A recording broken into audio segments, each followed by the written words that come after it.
Good morning, dear friends. Once again, welcome to all to your own channel, Prasthi, the Ray of Light. After a long time, I came back with a very important topic. जैसा कि आप thumbnail में देख पा रहे हैं, today we are going to discuss about what is harmonics and harmonic distortions. And then the ultimate aim of this class is how to do THD analysis in MATLAB Simulink. ठीक है, तो आइए शुरुआत करते हैं इस बेहतरीन क्लास की। देखिए, कुछ टॉपिक्स जो जनरल क्वेश्चन आप लोगों के सामने आ सकते हैं, उनमें सबसे पहला है व्हाट इज हार्मोनिक्स। हार्मोनिक्स क्या होते हैं और हार्मोनिक डिस्टोर्शन से हम क्या समझते हैं। फिर है व्हाट इज टोटल हार्मोनिक डिस्टोर्शंस। इसमें थोड़ा सा कंफ्यूजन है, उसको क्लियर कर लेंगे। और अगर कहीं भी हार्मोनिक प्रोड्यूस हो रहे हैं तो उनको कैसे कैलकुलेट करें, and how to calculate TSD of the current oblique voltage in MATLAB. MATLAB के अंदर हम इसको कैसे इस टीएसडी का एनालिसिस करें, एफएफटी एनालिसिस कैसे करते हैं मैटलैब सिमुलिंक के अंदर, वो सारी बातें करेंगे। देखिए, आज की क्लास में जो मेन फोकस हमारा रहेगा वो हार्मोनिक्स और हार्मोनिक डिस्टोर्शन क्या है, और सीधा हम लोग मैटलैब के ऊपर स्विच कर जाएंगे। एक न्यूमेरिकल प्रॉब्लम लेंगे, उसका पहले एनालिटिकल ट्रीटमेंट करेंगे, उसका टीएसडी निकालेंगे हम लोग, ठीक है। और फिर हम उसको मैटलैब सिमुलिंक की सहायता से वेरीफाई करेंगे उस रिजल्ट को कि भाई रिजल्ट ये ठीक है या नहीं, ठीक है। हार्मोनिक्स किस कारण से प्रोड्यूस होते हैं, उनका क्या इफेक्ट पड़ता है, और इसके मिटिगेशन की क्या क्या टेक्निक्स हैं, वो मटेरियल मैं डिस्कस नहीं करूंगा क्योंकि इट इज ऑलरेडी अवेलेबल। हमारा मेन फोकस रहेगा मैटलैब के ऊपर, ठीक है ना। आपके सामने मैंने दो वेवफॉर्म शो करी है, आप लोग परिचित होंगे। This is a pure sinusoidal wave, right. और ये जो वेवफॉर्म है ये आपको डिस्टॉर्टेड नजर आ रही है, मतलब ये प्योर साइनसोडियल नहीं है, इट इज नॉन साइनसोडियल। पीरियोडिक तो है बट साइनसोडियल नहीं है, प्योर नहीं है, इट इज डिस्टॉर्टेड। इसके अंदर अशुद्धियां भरी हुई है, ठीक है ना। And as you all know that our all electrical appliances need quality supply, ठीक है ना। क्वालिटी सप्लाई का मतलब है कि वो स्टैंडर्ड की सप्लाई हो, उसमें प्योर साइन वेव हो। सिंगल फेस की बात करते हैं तो 230 वोल्ट वोल्टेज हो, 50 हर्ट्ज की सप्लाई हो, ठीक है ना। इंडिया के अंदर नॉर्मली हम लोग 50 हर्ट्ज फ्रीक्वेंसी की बात करते हैं, यानी कि ऐसी 50 साइकिल्स एक सेकंड के अंदर, ठीक है ना। हम लोग जो आगे एनालिसिस करेंगे, क्योंकि 50 साइकिल को विजुलाइज करना और उसको एनालाइज को कोई दिक्कत है नहीं, बट विजुलाइज हम नहीं कर पाते हैं, तो हम कुछ कम साइकिल्स लेके विजुलाइज करेंगे। अब मान लीजिए आपका इलेक्ट्रिकल अप्लायंस है, वो इस तरह की वेवफॉर्म के लिए डिजाइंड है, राइट। और अगर आप उसको ये वेवफॉर्म दोगे तो जाहिर सी बात है उसको तकलीफ होगी, वो बोलेगा नहीं, बट उसकी सेहत के ऊपर बहुत बुरा प्रभाव पड़ेगा। जैसा कि मैंने कहा, मैं बहुत डिटेल में नहीं जाऊंगा इसके लिए, हम सीधा आ जाते हैं कि हार्मोनिक्स क्या होते हैं, ठीक है ना। सो जो अभी मैंने डेविएशंस आपको दिखाया, non sinusoidal wave, so to express the deviation from pure sinusoidal wave, है ना, प्योर साइन वेव, तो इसको हम यूजुअली हार्मोनिक्स से डिनोट करते हैं, हार्मोनिक्स से रिप्रेजेंट करते हैं, right. And it is a power quality problem. जैसे मैंने आपको बताया, ये पावर क्वालिटी की एक इशू है, पावर क्वालिटी की एक प्रॉब्लम है, which is defined as the distortion either in the voltage or in the current waveform caused by, किस कारण से हुआ, overlapping of the standard wave at 50 hertz with other frequency waves, ठीक है ना। जो हमारी 50 हर्ट्ज की फ्रीक्वेंसी है उसके ऊपर कुछ और फ्रीक्वेंसीज जो है वो आकर के मिल जाती हैं, तो उससे वो वेव जो है हमारी वो डिस्टॉर्टेड हो जाती है, ठीक है ना। अब अगर हम स्पेशली साइनसोडियल वेव की बात करें, चाहे वो वोल्टेज हो या करंट हो, तो it is defined as integral multiple of the fundamental frequency of the wave, ठीक है ना। मतलब उसका जैसे 50 हर्ट्ज है तो उसका 2 टाइम्स 3 टाइम्स 4 टाइम्स, इस तरह से आप लोगों ने सुने होंगे, second harmonic, third harmonic, fourth harmonic, fifth harmonic and so on, right. तो ये इस तरह से डिफाइन होता है। अब अगर आपको पता चल गया कि भाई हमारी वेव डिस्टॉर्ट हो गई है, तो उसको क्वांटिफाई कैसे करें, उसका पता कैसे लगाएं कि कितनी वेव जो है वो हमारी, इसमें डिस्टॉर्शन किस लेवल का है, कितने लेवल का है, ठीक है ना। तो आइए इसको भी जान लेते हैं।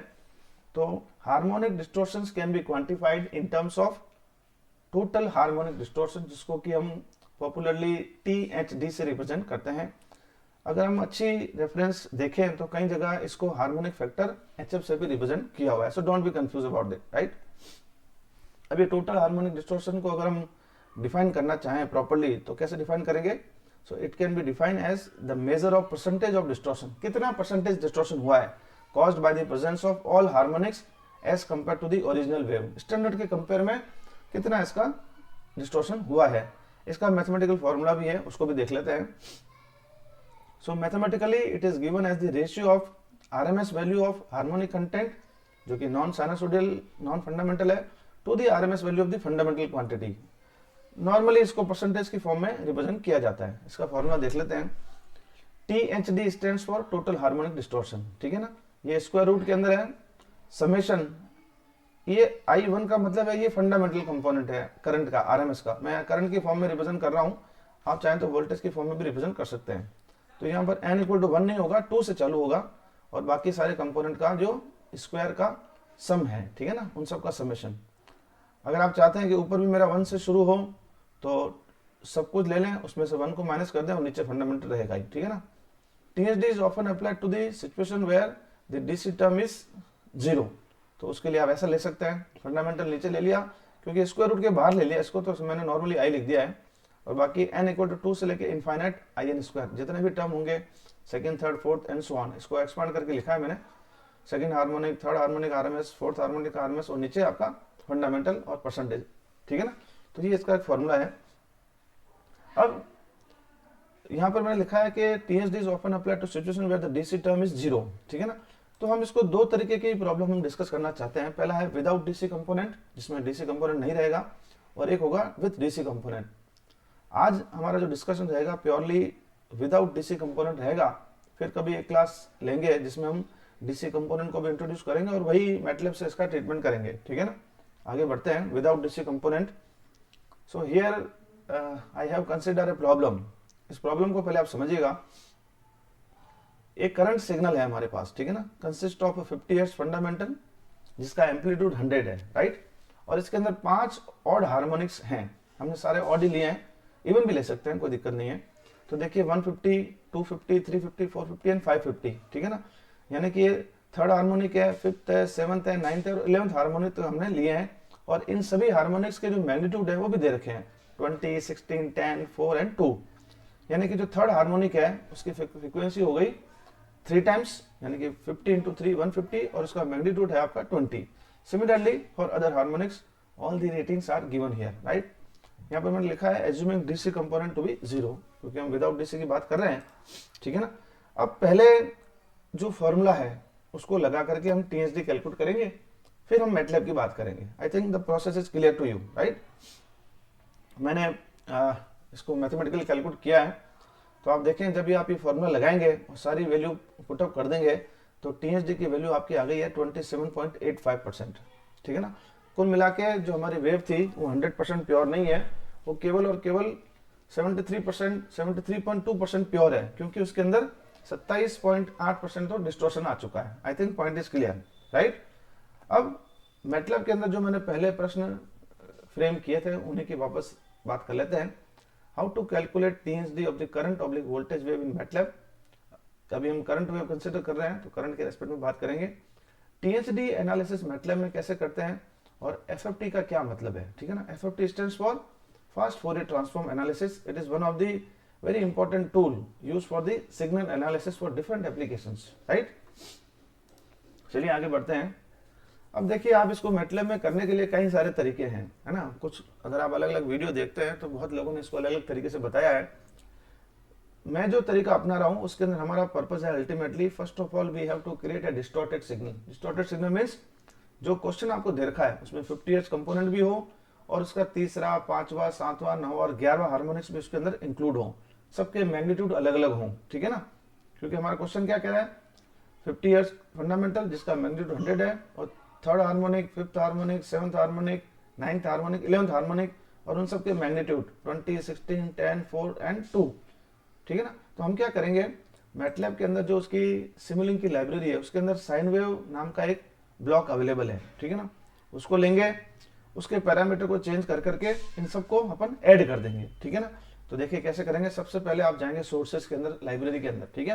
वहां पर आपको साइन वेव नाम का ब्लॉक मिलेगा, उसके पैरामीटर आपको सेट करने हैं। पैरामीटर सेट कैसे करते हैं मैं बता देता हूँ और ब्लॉक कैसा दिखता है। तो देखो ये तो है ब्लॉक। जब आप इस पर डबल क्लिक करेंगे तो आपको साइन वेव टाइप और टाइम को नहीं छेड़ना है, इसको by default as it is रख दीजिए। इसकी डिटेल में नहीं जाए आप। आप सीधा एम्पलीट्यूड देखिए, अपने को 100 जरूरत है, मैंने 100 कर दिया, ठीक है ना। फ्रीक्वेंसी यहाँ पर क्या है कि जो फ्रीक्वेंसी है वो रेडियन पर सेकंड के अंदर है, हमारे को फ्रीक्वेंसी दे रखी है 50 हर्ट्ज में दे रखी है, तो हर्ट्ज को रेडियन पर सेकंड में कन्वर्ट करने के लिए आपको 2 पाई से मल्टीप्लाई करना पड़ेगा। I think you all know very well this point. So 50 into 2 पाई, तो ये रेडियन पर सेकंड में आ गई। फेस अभी हम इसका कुछ नहीं मान रहे हैं, 0 ही मान के चल रहे हैं, ठीक है ना। आप इसको ओके कर देंगे तो आपका ये फंडामेंटल कंपोनेंट रेडी हो गया। सिमिलरली आपको अदर कंपोनेंट्स भी साइन वेव कॉपी पेस्ट करते रहे, बहुत सारे जितने भी आपको चाहिए, 5 और चाहिए, है ना। तो सबका एम्पलीट्यूड सेट कर दें, सबकी फ्रीक्वेंसी सेट कर दें इसी पैटर्न के अंदर। तो आपको 6 साइन वेव ब्लॉक लेने हैं कुल मिलाकर के, है ना। तो अब आपका फाइनली जो ब्लॉक डायग्राम बनेगा वो कुछ इस तरह से बनेगा। देखिए मैंने बना रखा है, आप इसको थोड़ा सा जूम कर लेता हूं मैं, देख लें आप। ये आपका फंडामेंटल कंपोनेंट है, ये third harmonic, fifth harmonic, seventh harmonic, ninth harmonic और 11th हार्मोनिक, ठीक है ना। इन सबको जब आप ऐड करेंगे, ठीक है ना, तो ये ऐड ब्लॉक है, और फिर ये है इसको स्कोप। तो ये स्कोप जो है ये तो आपको देगा डिस्टॉर्टेड वेव, और ये जो है वो केवल और केवल फंडामेंटल वेव देगा, है ना। इसकी अभी बात मैं नहीं कर रहा हूँ, ये कंटिन्यूस पावर जीओआई ब्लॉक है, इसको भी अपन को ऐड करना पड़ेगा, क्योंकि अगर आपको एफएफटी एनालिसिस करना है तो पावर जो एफएफटी एनालिसिस का जो टूल बॉक्स है वो पावर जीओआई के अंदर ही अवेलेबल है, ठीक है ना। तो ये भी बात देखेंगे। सबसे पहले मैं दोनों ही जो स्कोप है इनका आपको आउटपुट दिखा देता हूँ, आप इस प्रोग्राम को रन कराइए। दूसरी और चीज, हम लोग फंडामेंटल फ्रीक्वेंसी 50 हर्ट्ज लेके चल रहे हैं, ठीक है ना। तो मैंने आपको पहले ही कहा था, क्योंकि 50 साइकिल एक सेकंड के अंदर, अगर आप इसको 1 सेकंड तक चलाते हैं तो आपको 50 साइकिल दिखेगी। मैंने इसको केवल और केवल 0.02 सेकंड के लिए चलाया है, 0.04 सेकंड के लिए चलाया गया, ओनली फॉर 2 साइकिल्स, ठीक है ना। ये कैलकुलेशन कैसे है बता देता हूँ वो भी। 50 हर्ट्ज का मतलब क्या है, 50 cycles per second, right. We want to see only 2 cycles, मैं केवल 2 ही साइकिल देखना चाहता हूँ, ठीक है ना। तो आप क्या करेंगे, 2/50 करेंगे तो इसका टाइम पीरियड जो है सिमुलेशन टाइम वो आपको 0.04 सेकंड रख लीजिएगा। आप चेंज भी कर सकते हैं, मैंने मेरे हिसाब से किया है, ठीक है ना। आगे चलते हैं। जब आप इसको 1 पे क्लियर करेंगे तो आपका ये फंडामेंटल है, इसके अंदर किसी प्रकार का कोई डिस्टॉर्शन नहीं है, 50 हर्ट्ज फ्रीक्वेंसी है, एम्पलीट्यूड आपका 100 आ रहा है, ठीक है ना। ये है डिस्टॉर्टेड वेव, जिसके अंदर फंडामेंटल भी है और अदर हार्मोनिक्स भी है। इसमें भी 2 साइकिल है, आप देख सकते हैं। फंडामेंटल प्योर साइन वेव है और ये डिस्टॉर्टेड वेव है। इसका मैग्नीट्यूड भी रिडक्शन हो चुका है, क्योंकि सारे एम्पलीट्यूड कम थे, है ना, केवल फंडामेंटल 100 था। तो ये सबका मिक्सिंग होकर के जो डिस्टॉर्टेड वेव हमने क्रिएट करी है, इसका हम टीएसडी एनालिसिस करेंगे, ठीक है ना। इसका अगर आप देखोगे तो आपको 0 आएगा। आगे चलते हैं, मैटलैब में अब कैसे काम करना है, ठीक है ना। ये तो हो गया सिंपल डिस्टॉर्टेड वेव क्रिएशन, और फंडामेंटल ब्लॉक को भी अपन ने अलग से सेट कर लिया, ठीक है ना। आगे बढ़ते हैं। This slide is very important, ये समझने की बात है, ठीक है ना। After creation of the distorted wave, now it is the term to have THD analysis, that is total harmonic distortion, ठीक है। उसके लिए आपको पावर जीओआई ब्लॉक कहाँ में लेना पड़ेगा, ऑलरेडी हम ले चुके हैं। Using FFT analysis tool, that is the part of power GOI block, double click करेंगे और उसके उसमें एफएफटी, उसमें बहुत सारे टूल्स हैं, आपको केवल एफएफटी टूल सेलेक्ट करना है, ठीक है ना। चलिए आगे बढ़ते हैं, कैसे करना है। ये देखो पावर जीओआई ब्लॉक, उस पर डबल क्लिक करेंगे तो आपको ये उसके ब्लॉक पैरामीटर्स मिलेंगे, ठीक है ना। उसमें आपको एफएफटी एनालिसिस को क्लिक करना है और ओके कर देना है, ठीक है ना। तो आपके सामने एक नई विंडो अपीयर हो जाएगी, ठीक है ना। उस विंडो के अंदर देखिए ये है structure with click to update, इसको क्लिक कर देना आप। फिर यहाँ पर इसके पहले एक चीज और करनी पड़ेगी, मैं बताऊंगा बाद में, पहले ये समझा देता हूँ, ठीक है ना। मान लीजिए आपने वो सेटिंग पहले से कर रखी है, तो ये तो है फंडामेंटल वेव, है ना। इसको आपको कुछ नहीं करना है, इसको जूम उनको सिग्नल ही रखेंगे। स्टार्ट टाइम 0 है, नंबर ऑफ साइकिल हमने 2 ले रखी है, फंडामेंटल हमारा 50 है, ठीक है ना। मैक्सिमम 1000 मैंने ले रही है, ठीक है ना। यहाँ पर डिस्प्ले स्टाइल के अंदर भी बहुत सारी स्टाइल्स हैं, है ना। मैं यहाँ पर जो है वो बार रिलेटेड टू फंडामेंटल ले रहा हूँ, आपको बार की फॉर्म में दिख रहा है ना। टीएसडी जो है वो नाइक्वेस्ट फ्रीक्वेंसी के हिसाब से अपन ले रहे हैं, फ्रीक्वेंसी जो एक्सिस है वो हर्ट्ज के अंदर है। तो मैंने देखिए जो हमारा फंडामेंटल है उसके अंदर आप देख सकते हैं फंडामेंटल फ्रीक्वेंसी 100 है, टीएसडी आपका 0% आया है, और एक ही पीक आपको नजर आएगा, ठीक है ना, केवल फंडामेंटल का 50 हर्ट्ज का, राइट। अगर आप इसके अंदर टीएचडी वाला सिग्नल सेलेक्ट करेंगे जो डिस्टॉर्टेड सिग्नल था, तो ये अपना आप यहाँ पर आ जाएगा, बाकी सारी सेटिंग को नहीं छेड़ना है। तो आप देख सकते हैं यहाँ पर फंडामेंटल भी है, और उसके बाद 3rd, 5th, 7th, 9th और 11th हार्मोनिक्स भी हैं, अलग अलग सबके मैग्नीट्यूड्स हैं।